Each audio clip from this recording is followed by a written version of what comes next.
దౌర్జన్యాలకు కేంద్రంగా దెందులూరు నియోజకవర్గం నిలిచిందంటున్నారు మాజీ మంత్రి పేర్ని నాని.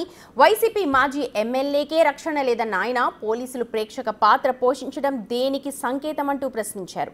టీడీపీ నేతలు బరితెగించి ప్రవర్తిస్తున్నారు అంటున్నారు పేర్ని నాని.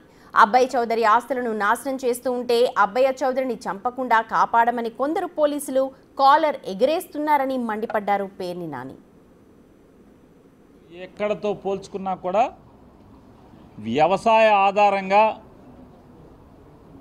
మట్టిని నమ్ముకున్నటువంటి మనుషులు తప్పితే మరొకరికి అవకాశం లేనటువంటి ఈ దెందులూరు ప్రాంతం ఇవాళ రౌడీజానికి, కిరాయికి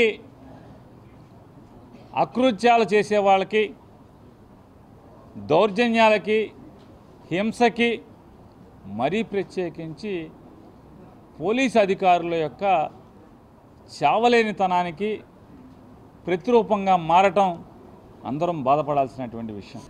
మరి మీ కళ్ళ ముందే అబ్బాయి చౌదరి గారి ఆస్తిలోకి